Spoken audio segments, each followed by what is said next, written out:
Hello guys, welcome to the review of the movie Salaar. ఇప్పుడే Salaar movie అయితే చూసి వచ్చాను. అండ్ ఫస్ట్ అయితే వీడియోకి లైక్ కొట్టి కొంచెం సపోర్ట్ చేయండి, నాకు వీడియో చేయడం కొంచెం ఎంకరేజింగ్ ఉంటుంది. రివ్యూలోకి వెళ్ళే ముందు ఒక చిన్న విషయం, ఎవరైనా మన ఛానల్ సబ్స్క్రైబ్ చేసుకోకపోతే సబ్స్క్రైబ్ చేసుకోండి, పక్కన ఉన్న బెల్ ఐకాన్ ఆన్లో పెట్టుకోండి. నేను పెట్టే వీడియోస్ మీకు రెగ్యులర్గా నోటిఫికేషన్స్ వస్తాయి బెల్ ఐకాన్ ఆన్లో పెట్టుకోవడం వల్ల. అండ్ మన దగ్గర అయితే జెన్యూన్ రివ్యూ ఉంటుందండి. నేనైతే ఎవరి హీరోకి ఫ్యాన్ కాదు, మూవీస్కి ఫ్యాన్. నాకు మూవీస్ అంటే ఇష్టం.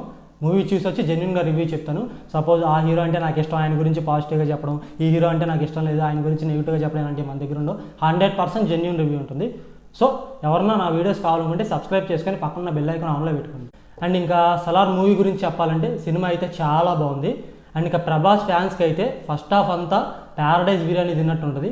అండ్ ఇంకా సెకండ్ హాఫ్ అయితే అరేబియన్ మంది మీకైతే అరాచకమనే చెప్పాలి. ప్రభాస్ గారి ఫ్యాన్స్కి అయితే ఐ ఫీస్ట్ అసలు సూపర్ ఉంది. ఆయన స్క్రీన్ ప్రెజెన్స్ కానీ, ఫైట్ సీక్వెన్స్లు కానీ, కొన్ని షార్ట్స్ ఉన్నాయి. ఆయన డైలాగ్ డెలివరీ చెప్పేటప్పుడు కెమెరా పెట్టిన యాంగిల్స్ కానీ సూపర్ ఉన్నాయి. అసలు సినిమా ఫస్ట్ నుంచి లాస్ట్ దాకా ఎక్కడా బోర్ కొట్టలేదండి. ఫస్ట్ నుంచి లాస్ట్ వరకు ప్రభాస్ గారి స్క్రీన్ ప్రెజెన్స్తో సినిమా అంతా వెళ్తూనే ఉంది అలాగా. ఇంకా ప్రభాస్ గారి ఫ్యాన్స్కి అయితే పోనకాలే థియేటర్లో రెడీ చేసుకోండి, కాగితాలు తీసుకెళ్తారో పూలు తీసుకెళ్తారో మీ ఇష్టం. అసలు సినిమా అయితే సూపర్ ఉంది. బట్ నాకు ఎందుకో బీజిఎం ఇంకొద్దిగా ఉంటే బాగుండేమో అనిపించింది.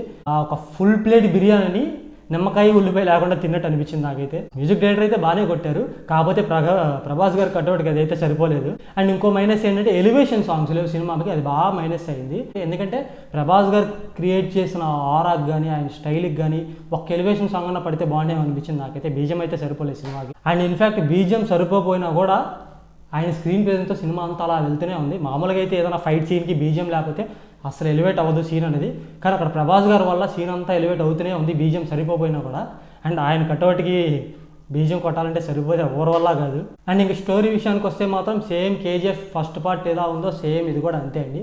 సినిమా అంతా ఫస్ట్ హాఫ్ వరకు ఒకే బాగానే ఉంటుంది. సెకండ్ హాఫ్ ఏంటంటే కొద్దిగా ల్యాగ్ అనే ఫీలింగ్ వస్తుంది. ల్యాగ్ అని ఎందుకు అంటున్నానంటే డైరెక్టర్ తను చూపించాలనుకుంది. సపోజ్ కేజీఎఫ్ పార్ట్ 1 మీరు చూసే ఉంటారు. ఫస్ట్ పార్ట్ అంతా కన్ఫ్యూజన్గా వెళ్తూ ఉంటుంది. బిల్డ్ చేసిన క్యారెక్టర్సే కానీ, ఆయన తీసుకున్న స్టోరీ ప్లాటే కానీ మనకు కన్వే చేయడం కోసం కొత్త క్యారెక్టర్స్ క్రియేట్ చేసి, అండ్ ఇంకా వాళ్ళ మధ్యలో ఉన్న రిలేషన్ గురించి చెప్పడానికి ఇవన్నీ మనకి ఏమైందంటే సినిమా స్లోగా వెళ్తుందనే ఫీలింగ్ అయితే వస్తుంది. బట్ కానీ తప్పదు, ఇంట్రడక్షన్ సినిమాకి ఇలాంటివి అక్కడ కొద్దిగా స్లో అనిపిస్తుంది. మళ్ళీ వెంటనే ఫైట్ సీన్ రాగానే మళ్ళీ మీకు సేమ్ హైప్ అయితే వస్తుంది. అండ్ ఇంక యాక్షన్ విషయానికి వస్తే సినిమా మొత్తంలో ఒక 4 ఫైట్లు ఉంటాయండి. ఫస్ట్ హాఫ్లో ఒక 2, సెకండ్ హాఫ్లో ఒక 2. అండ్ ఫస్ట్ హాఫ్లో హీరో ఇంట్రడక్షన్ వచ్చిన తర్వాత నుంచి ఒక అరగంట సేపు ఆపుతూ ఉంటారు హీరోని ఫైట్ చేయనివ్వకుండా.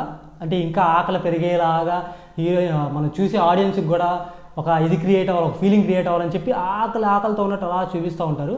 సడన్గా ఒకేసారి రివీల్ అయ్యిద్ది మొత్తం అనేది యాక్షన్. సెకండ్ హాఫ్లో వచ్చేసి కాటేరమ్మ తల్లి అని చెప్పి ఒక ఫైట్ ఉంటుంది.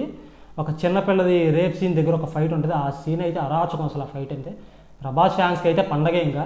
అండ్ ఇంకా ప్రభాస్ గారి యాక్షన్ విషయానికి వస్తే ఆయన అయితే 100కి 200% జస్టిఫై చేశారు. యాక్షన్కి అయితే చింపేశారు.